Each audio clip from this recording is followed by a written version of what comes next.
Question चलते हुए एकदम बंद हो गया था, इसलिए मैं पुनः इस क्वेश्चन पे आ रहा था आपके साथ। एक बार पुनः मैं आपसे इस क्वेश्चन से बात करूंगा।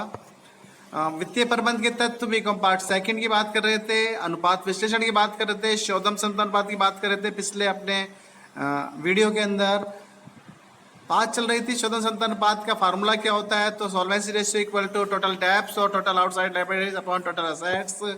इसके बाद बात की थी अपने ऋण मूर्त संपत्ति अनुपात की, डेब्ट्स से tangible assets ratio equal to total debts upon total assets minus intangible assets into 100। ये अपन ने बात कर ली थी। अपन बात कर रहे थे कि जो जिसके लिए वापस इस वीडियो के साथ वापस प्रस्तुत हुआ हूँ, उसके लिए अपन बात कर रहे थे। इस क्वेश्चन को आपको अच्छे से समझाना था, मुझे ये बताना था कि परीक्षा के अंदर इस तरह से ही क्वेश्चन आएगा। बहुत सारे वो रेशियो देंगे, कम से कम 5 से 7 रेशियोज देंगे और उन रेशियोज को अपन एक साथ निकाल लें। अगर आपके पास सारे फार्मूलाज याद हैं आपको, तो आप तेजी से वो रेशियो निकाल पाएंगे अपने निर्धारित समय सीमा के अंतर्गत। चलिए, आपके सामने एक क्वेश्चन आ रहा है।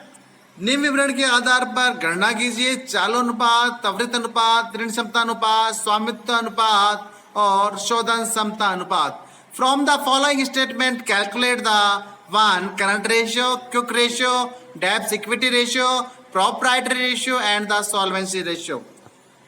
आपकी स्क्रीन पे सवाल आपके सामने नजर आ चुका है। Balance sheet as on the 31 March 2015, equity and liabilities के अंदर आप देखिए, दोबारा से देखिए, शेयर होल्डर फंड्स है, शेयर कैपिटल के अंतर्गत 1 लाख रुपए, रिजर्व एंड सरप्लस है 50,000 रुपए।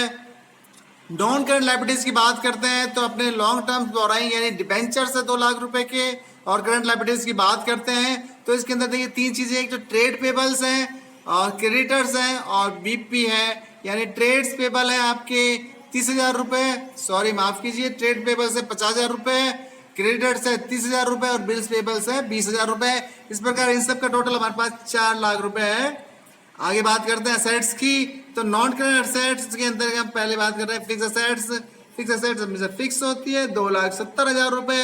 करंट एसेट्स इन्वेंट्री है, इसके अंदर इन्वेंट्री को हम स्टॉक भी कहते हैं, मैं बार बार बोल रहा था आपको, इन्वेंट्री को हम स्टॉक भी कहते हैं। 80,000 रुपए।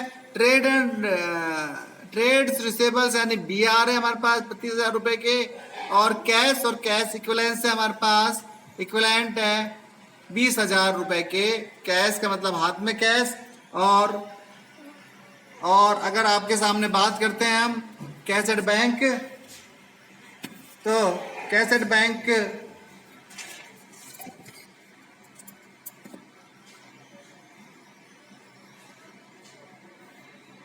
एक सेकंड मैं कैलकुलेट कर रहा हूं चीज को, एक सेकंड आप होल्ड कीजिए।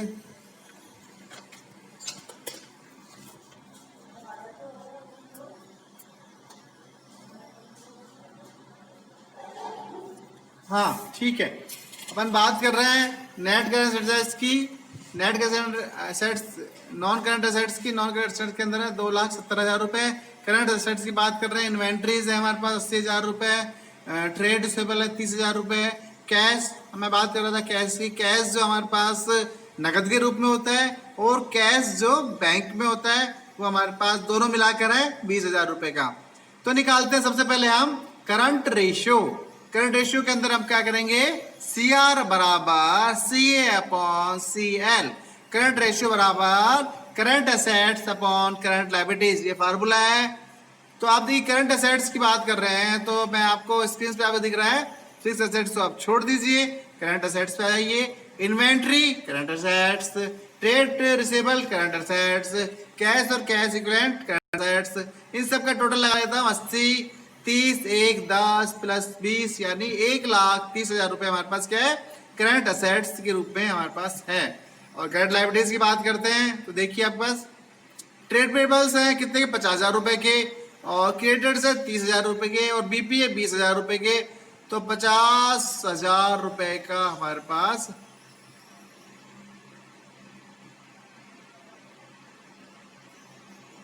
करंट लायबिलिटीज आपके सामने आ जाती है। लायबिलिटीज कितनी है, 50,000 रुपए की, क्रेडिटर्स 30,000 रुपए के और बीपी 20,000 रुपए के। तो हमारे पास करंट लायबिलिटीज कितनी है, 50,000 रुपए की। अगर करंट एसेट जो 1,30,000 रुपए है, उसमें मैं करंट लायबिलिटीज है जो 50,000 रुपए है उसका भाग दे देता हूँ, तो मेरे सामने निकल के आएगा 2.6:1। तो करंट रेशियो मेरा क्या हो गया? 2.6:1। चलिए अब बात करते हैं क्विक रेशियो की। क्विक रेशियो निकालने के लिए करंट लायबिलिटीज को मैं छेड़ूंगा नहीं। करंट लायबिलिटीज कितनी है? यस, हाँ यस, 50,000 रुपए। और क्विक असेट्स निकालनी है तो मैंने बताया था असेट्स में से अगर मैं स्टॉक को घटा देता हूं, करंट असेट्स के अंदर से अगर मैं स्टॉक को घटा देता हूं तो क्विक असेट्स मेरे सामने आ जाएगी। असेट्स कितनी थी? करंट असेट्स 1,30,000 रुपए। और स्टॉक कितना है मेरे पास इन्वेंट्री के रूप में? 80,000 रुपए। अगर मैंने इसको घटा दिया तो कितना आ गया बताइए? 50,000। 50,000 अपॉन 50,000 इक्वल टू 1 मेरी क्विक रेशियो निकल के आ जाता है। अगली बात कीजिए।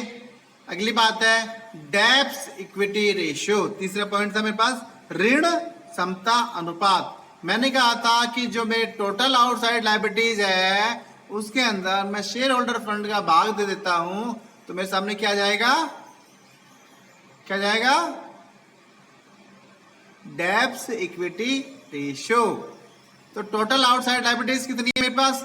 देखिए आप इस समय उसको निकाल दीजिए, आप शेयर कैपिटल को निकाल दीजिए। शेयर कैपिटल आप मालिकाना, क्या शेयर कैपिटल आपकी है वो।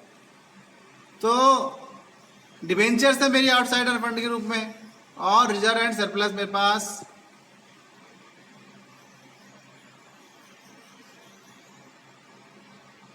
आउटसाइड लायबिलिटीज है मेरे पास। एक तो है 50,000 रुपए का सरप्लस और बीपी और लॉन्ग टर्म बोरिंग डिबेंचर्स। तो 2,50,000 रुपए मेरे पास क्या है? Outside liabilities. और सेल होल्डर्स फंड कितना है मेरा? शेयर होल्डर फंड कितना है? Share capital plus reserve and surplus भी तो हमारी कंपनी का बेनिफिट है। हमने जो प्रॉफिट कमाया उसमें से कुछ हिस्सा रख लिया हमारे अनिश्चितकालीन प्रॉब्लम्स के लिए, तो रिजर्व एंड सरप्लस है। तो रिजर्व एंड सरप्लस कितना हो गया? 50,000 रुपए। और शेयर कैपिटल कितनी है मेरी खुद की? Share capital share holder fund कितना हो गया मेरा? 1,50,000 रुपया। तो 2,50,000 में अगर मैं 1,50,000 का भाग देता हूं तो मेरे सामने क्या आता है? 1.6:1। तो डेब्ट्स इक्विटी रेशियो क्या आ गया? 1.67:1। चलिए अगली बात करते हैं स्वामित्व अनुपात, प्रॉप्राइटरी रेशियो। स्वामित्व अनुपात देने के लिए मैं क्या करूंगा? फार्मूला लगाऊंगा। फार्मूला क्या है बताइए? Proprietary fund upon total assets. Proprietary fund कितना है मेरे पास? 1,00,000। मालिक जो हमें शेयर होल्डर्स में सरप्लस कितना हो गया? 1,50,000 रुपया। टोटल असेट्स जिसमें अब मेरे को देखना नहीं है मेरे को इस समय कि करंट असेट है या फिक्स असेट्स है। टोटल में कितना हो गया? 4,00,000। तो 1,50,000 के अंदर मैं 4,00,000 का भाग दे देता हूं तो 0.375:1 मेरे पास प्रॉप्राइटरी रेशियो आ जाएगा। अब सॉल्वेंसी रेशियो की बात करते हैं हम। सॉल्वेंसी रेशियो मैंने बताया था आपको total outside liabilities upon total assets. Total assets में मैं असेट्स देखूंगा नहीं, फिक्स असेट्स है, करंट असेट्स है। तो मुझे पता था कि 4,00,000 रुपए टोटल असेट्स। तो टोटल आउटसाइड लायबिलिटीज की बात करूंगा। टोटल आउटसाइड लायबिलिटीज आप देखिए कितनी थी? देखिए डिबेंचर्स था, क्रेडिटर्स था और बीपी था। तो 2,50,000 रुपए थी टोटल आउटसाइड लायबिलिटीज तो मेरे पास। तो 2,50,000 में मैं 4,00,000 का भाग देता हूं तो 0.625:1 मेरी क्या हो गया? Solvency ratio. सॉल्वेंसी रेशियो वो रेशियो होता है जिसके अंतर्गत हम अगर संपत्तियां बेच दें, कंपनी की संपत्तियां बेच दें तो दिवालिया होने पर, तो मैं आउटसाइडर्स को कितना भुगतान कर पाऊंगा अपनी संपत्ति से, ये सॉल्वेंसी रेशियो कहलाता है। सॉल्वेंसी रेशियो आपके सामने हो गया 0.625:1। आज के लिए इतना ही। Thank you very much. पिछली बार जो क्वेश्चन एकदम रुक गया था उसके लिए मैंने दूसरा ये वीडियो बनाया है। थैंक यू, इसको अच्छी तरह देखिएगा। Thank you very much.